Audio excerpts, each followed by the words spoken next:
Well, of course, it had been hyped up by Reform UK, and I highlighted it on my channel yesterday, this big announcement that Reform leader Richard Tice talking about made today. And that, of course, in the context that, for instance, and I wrote about this on Heave News today, the latest Omnisis poll, for instance, has Reform clearly as the third party.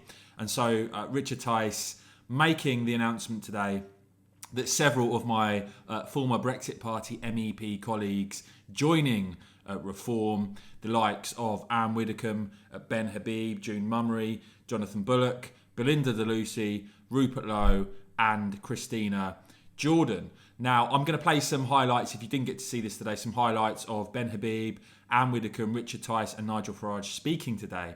But other than these new members joining Reform, interesting, I thought, that Tice confirmed again, not only will Reform have 500 candidates at the upcoming May elections, but in terms of the next general election, Reform will be standing in all seats in England, Wales and Scotland, planning to stand some 630 general election candidates. And of course, that is a huge difference from the last general election, when the Brexit Party, of course, gave a clear run for sitting Tory MPs. Tice has been very clear time and time again that that won't happen at the next election. Also, Nigel Farage attending this event today and speaking at it in his role as honorary president of Reform UK, I think will make some in Westminster rather nervous that you could see a full Farage comeback potentially. A good set of people, solid people joining Reform today. Here was some highlights from the event if you didn't see it. And let me know in the comments below, guys, as it stands currently, do Reform have your support? 3.5 years on, Brexit has not been completed. We're still under the jurisdiction of a foreign court in Strasbourg. Our borders are as open as they have literally ever been. We have a high tax, big state, low growth, low productivity society, and our public services are fundamentally broken. So I think choosing the name Reform was a good title, very apt, very appropriate. That's what we need. This party has made strides over the course of the last few months, and I think there is a political gap big enough for it to make very, very many more. My role within this, let's be absolutely clear, for the avoidance of doubt, my role in this is honorary and advisory. For the second time, I've managed to get my life back. I said that in 2016, never really wanting to re-enter the fray, so I'm here to help and advise, but I do want to say that Richard Tice has kept this ship afloat pretty much on his own over the course of the last couple of years. It's been no easy thing to do, and today he's got some pretty significant reinforcements coming in to help him to spread the message, to spread the burden. As I say, I'm here to help and advise in any way I can, but I really believe we're much at a juncture that we were exactly 10 years ago. Exactly 10 years ago, UKIP was considered to be pretty much a fringe party, one that might save the odd deposit in a by-election, but would never do better than that.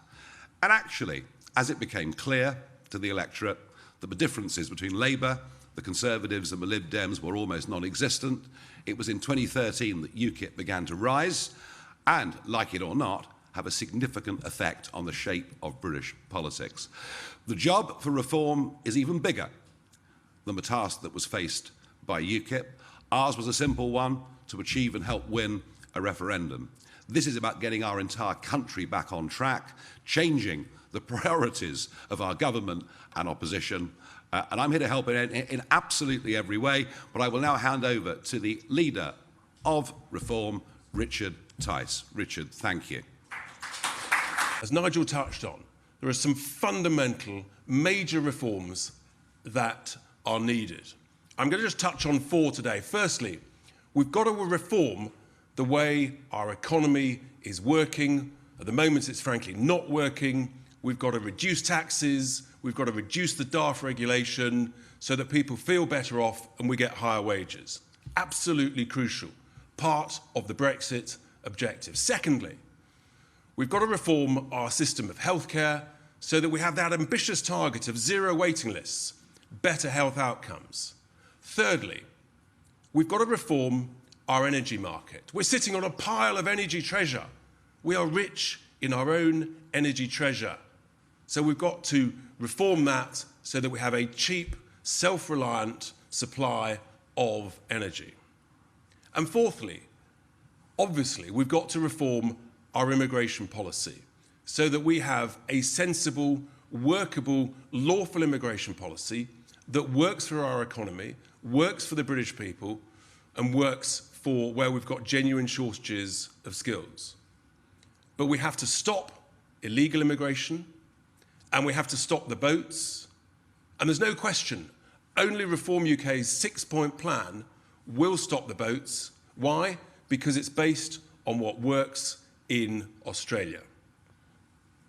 Now, we've got the May elections just ahead. We'll be standing some 500 candidates or so in those May elections. They'll be incredibly important.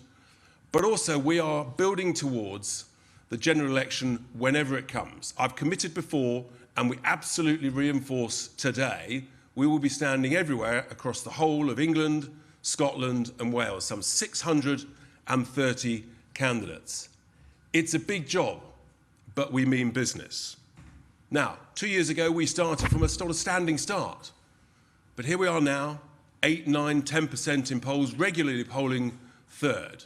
We're making great progress. But in order to build that momentum, to take us to the next stage, and we're incredibly grateful, I'm massively grateful to the team that we've had who've been working so hard, the core team, the supporters, the activists, the volunteers, getting us to where we are today.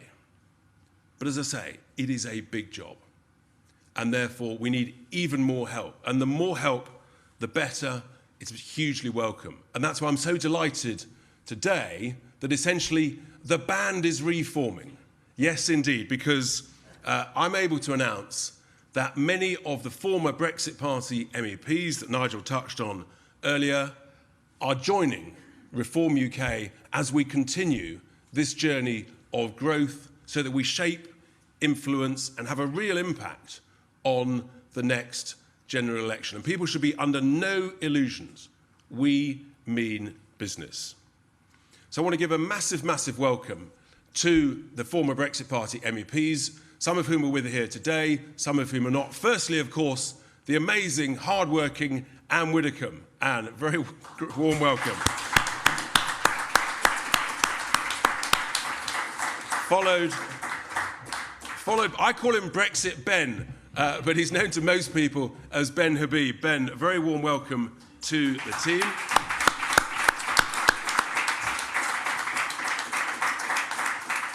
And then the guru of fishing, a huge stalwart for the fishing industry, June Mummery. Welcome, June.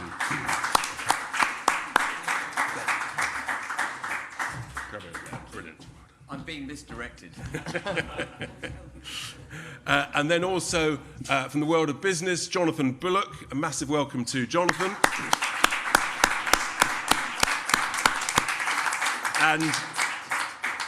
And also Belinda DeLucy. Wonderful to have Belinda back in the band as well.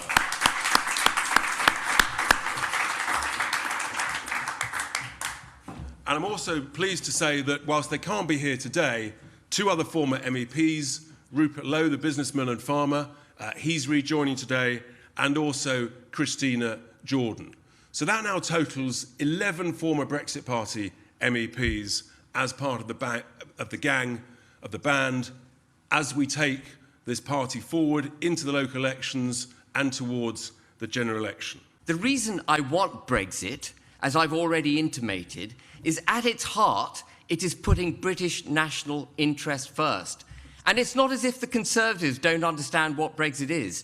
If you look at page 5 of the Conservative Party manifesto, it states quite clearly, Brexit is taking back control of our laws, our borders, our cash, and our fish. It is the country leaving the EU as one united kingdom. And when we got that manifesto pledge from Boris Johnson and he got his 80-seat majority, I thought that was my job done. I didn't entirely trust him, and I said at the time that I would monitor what's going on from the sidelines. And that we did. But the biggest breach of the promises he made in his manifesto was leaving Northern Ireland behind in the European Union. We have a part of the United Kingdom that is subject entirely to foreign laws made by a foreign legislature and enforced by a foreign court. That, ladies and gentlemen, is a fundamental undermining of the fabric of the United Kingdom and an abuse of our sovereignty. No one who counts themselves as a British citizen could allow that to subsist. I brought a court case against the government, and the Supreme Court adjudicated that the foundations of the United Kingdom, the very acts of union that created this country, have been subjugated as a result of that protocol. And the Windsor framework that Rishi Sunak has championed as his great solution is no solution at all. Actually, it reasserts the protocol. It puts in stone the EU laws, which actually have only been applied in a light touch way so far. There will be no getting Northern Ireland back into the United Kingdom under the Windsor framework. And as Richard mentioned, in addition to that, this government has taxed, borrowed, and spent our money to the point of economic destruction. It is neither conservative nor is it unionist. The public sector is broken, the labour force is broken, inflation is at a 40-year high, taxes at a 70-year high, government debt at a 70-year high. This is no way for the United Kingdom to be governed. So very reluctantly, I've come back into party politics.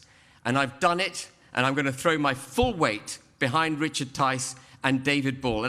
I did not join Reform. There were various reasons why I didn't, but now the reason that I'm joining Reform, along with another 10 of the former Brexit Party MEPs, is because it is very clear that it is the only way to save the Union. And I do not believe that that is an exaggeration. We have left Northern Ireland in the single market, while the rest of the UK has withdrawn. And yet, as Ben said, it was made extremely clear in the Conservative Party manifesto that when we left the EU, we would leave as one united kingdom. We didn't say we were going to leave part of the United Kingdom behind in the EU, that part of the United Kingdom would be governed partly by the EU, that large tranches of its legislation would be set by the EU, that the EU would judge and still have jurisdiction over Northern Ireland. We never said any of that. And yet that is exactly what has happened. And what really, for me, was the final straw was the way that Rishi Sunak came back waving, almost peace in our time, and announced that the Stormont break was going to allow Northern Ireland to veto EU law. He said it in terms.